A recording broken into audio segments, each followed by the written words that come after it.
Hey guys, how you doing today?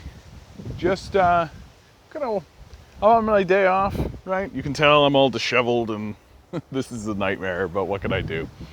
I could shave. There's a thought. You'll see it. It'll happen. I'll go get a cool haircut too. I think I'm gonna do it. I'm just gonna get the cool haircut I've always wanted to get.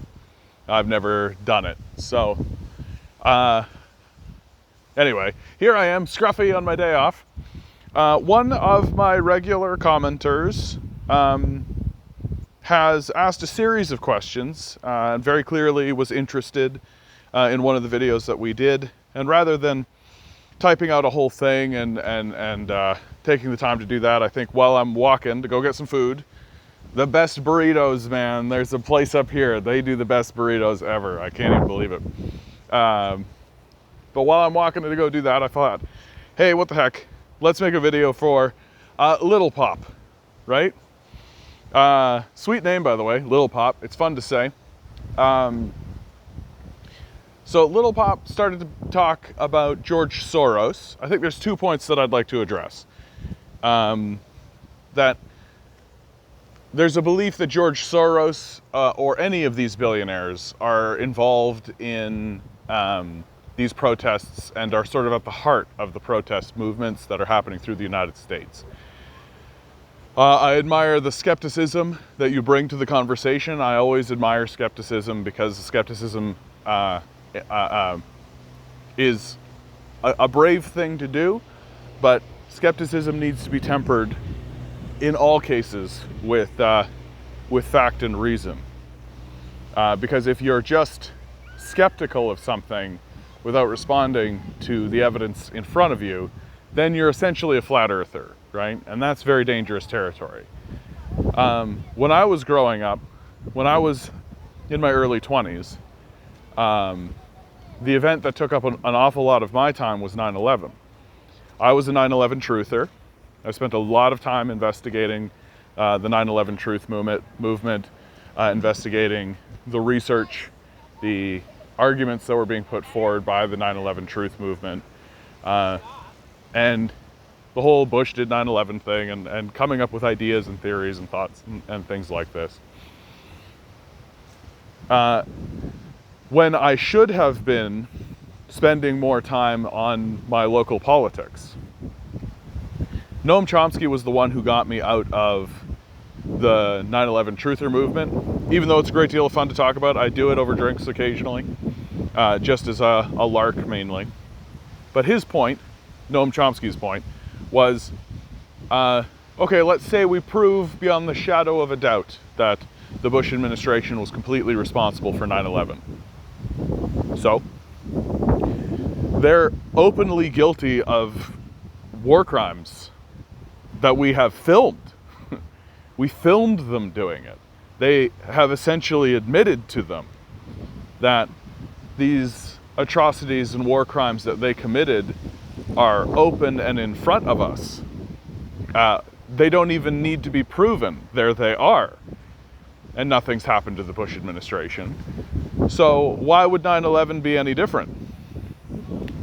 Why would suddenly the people of America be able to incarcerate the Bush administration for this, but not for the overt war crimes that they are 100% guilty of? And that was a real wake-up moment for me to realize that, oh yes, focusing on this instead of on the issues that are important and are in front of us, that we can actually change and that we can actually move on, is a waste of time. And it's somewhat designed to be that way, as a waste of time. And so I'm urging prudence when it comes to delving into what gets labeled conspiracy theory. Because while I think that it is good and interesting, I think that there is enough within the mainstream and there is enough right in front of our faces that we don't need to rely on conspiracy theory. We don't need to rely on fabricating a narrative or putting a narrative together. because there's one directly in front of our faces. Addressing the point that George Soros is a sociopath, I mean, he's a billionaire, so that's baked in, right? Just, we know as fact now, like, and this in my view is not debatable. If you are a billionaire, you are a sociopath, just by the nature of what being a billionaire entails. Either you're born into it, and so you're incapable of having empathy for anyone else because your lived experience is so far outside the norm that you're completely detached from what their difficulties are and what solutions they actually have available to them. Or you're a person who has betrayed everyone around you in order to become a billionaire, right? Like, you think about people like Mark Zuckerberg, who betrayed all of his friends, who betrayed everybody around him to become a billionaire. And there's a person who has all of the hallmarks of being a sociopath, right? Lack of empathy, lack of consideration for the impact of their actions on the people around them. So someone like George Soros, we can absolutely say is a sociopath. Now, as for the American protests that are going on, like, people like George Soros are just interested in making money, right? They're not interested in supporting this movement in order to alter the climate of the population. Like, none of that matters to a guy like George Soros. George Soros is just interested in making money. What's happening in the United States, the length of the protests is what's being brought into question. But I think it pays to remember, and it pays to do a little bit of research if you can, on the Occupy Wall Street movement. I paid very close attention to the Occupy Wall Street movement as it was happening. The Occupy Wall Street movement has largely been eradicated from our social consciousness, and that has been done purposefully. Our corporate media has, on purpose, actively worked to eliminate the Occupy Wall Street movement from the consciousness of the people. But the Occupy Wall Street movement was an occupation. And it would have continued had the Obama administration not called in the military systematically to clear the encampments. So it should be hardly surprising to us that during this period of time, where things have gotten worse, there have been no improvements since Occupy Wall Street, that the society would do that again. It's not being called an occupation, it's not being called Occupy, but all of the pieces seem very similar. Trump has yet to call in the military full scale the way the Obama administration did. But he has been using other tactics. So, why are these protests happening? Well, the George Floyd execution was a real moment in the American narrative. It is a moment where poor and middle-class white people finally stood up alongside Black and Hispanic people and other minority groups throughout the United States and said, this can no longer continue. And they did it all at once, suddenly, and all together. And movements like the Black Lives Matter movement, which has been a persistent and constant thrum, have come to understand that this is their moment. That now is the time to push the narrative. Now is the time to push things along. And so and they're not being responded to rationally. And the people who are involved in the protest, the people who are getting onto the street, they're doing it because they have no other course of action. And I think that that's very important to remember, and that's very important to know, is that they have no other course of action. That they don't have a job. They can't find work. They don't have an inheritance to fall back on. They don't have anything available to them except to do what they're doing now, to get out on the street and demand to be responded to. And to me, this is why these protests have been going on for as long as they've been going on. If the Trump administration had have stood up once these protests began and said, we'll do anything, we'll Medicare for all, free education, a jobs program even, it could have quelled much of the dissent. But the fact that the Trump administration's response to these protests has been almost completely violent,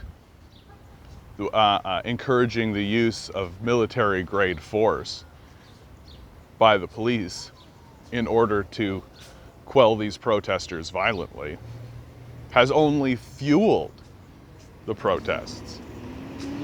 People do not want to live in a country that is run this way, and they will refuse to do it.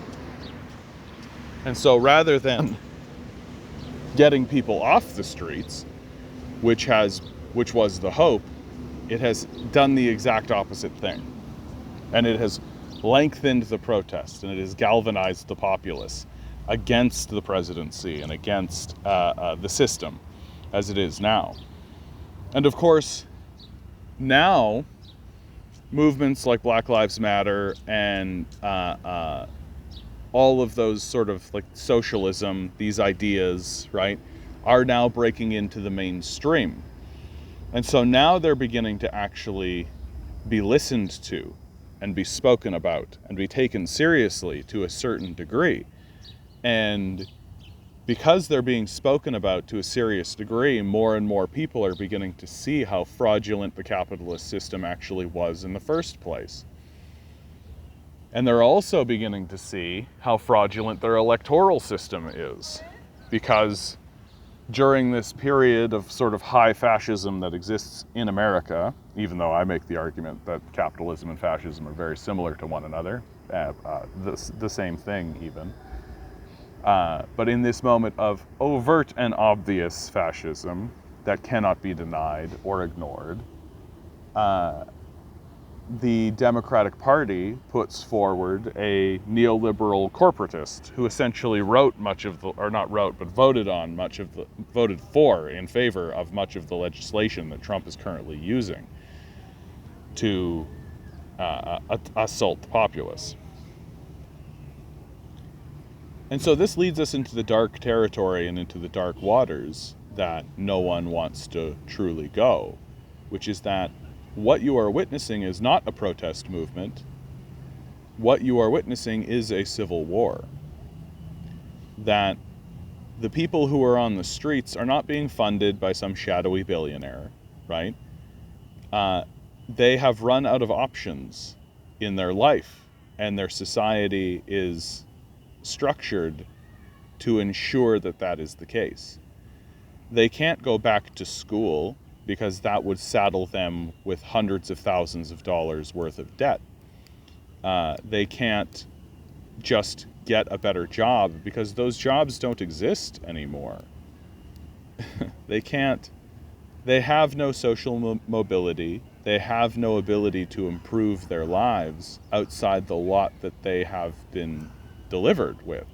The great American promise of social mobility and that anyone can live a decent life on a minimum wage has borne out and has been a complete fraud and a lie. And people are upset and angry about it, and they should be upset and angry about it. And so they're doing the only thing that is actually left for them to do. Voting in the election is not an act of rebellion, and it is not an anti-establishment act, right? Voting for Joe Biden is not going to resolve or alleviate any of the problems that exist in the American society. And this is what people realize, and this is what people know. The largest block in America are non-voters, people who don't vote. And they don't vote because, ostensibly, the system does not represent them anymore. And in many ways, we're entering another revolutionary chapter in America, where the original revolutionaries held the slogan, "No taxation without representation." Well, I think that we should be using the same slogan today, that Americans should be using the same slogan today, because they are certainly not represented, and yet they are taxed heavily. And so they should take up the banner of no taxation without representation, because there is not a single representative in the system that works on behalf of the people. Not even Bernie Sanders, not even AOC. These people are interested in their own political game.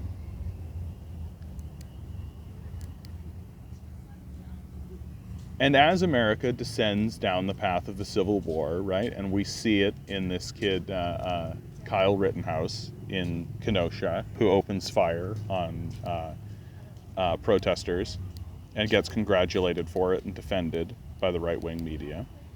And more of that is going to happen. And eventually the protesters will realize that, if they haven't already realized, that if they are to continue protesting, if they are continue acting in this form of rebellion, they are going to have to come armed. And it really is only a matter of time before you are going to have armed militia fighting against mercenary groups. And ultimately, the question becomes, does the United States military become involved in this conflict? Because that is what we don't want to see. No one wants to see the United States military come in and be used on the scale that the military is used for. Because the military is a hammer, and it will smash every single thing that it touches. And this is the state of America. It isn't shadowy billionaires funding protest groups in order to further some kind of yada, yada, yada, right? The billionaires are happy taking money directly from the politicians they bribe in power. They don't need to fund protest movements or any of this kind of stuff. What you are witnessing is a full-scale revolution and civil war that will not go away until it is crushed through military force, as it was under Obama.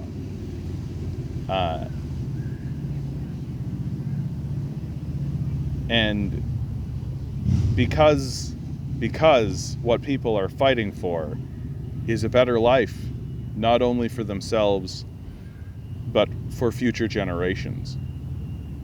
Anyway, I hope that answers some questions for you, bud. I hope you're doing well out there. Good luck.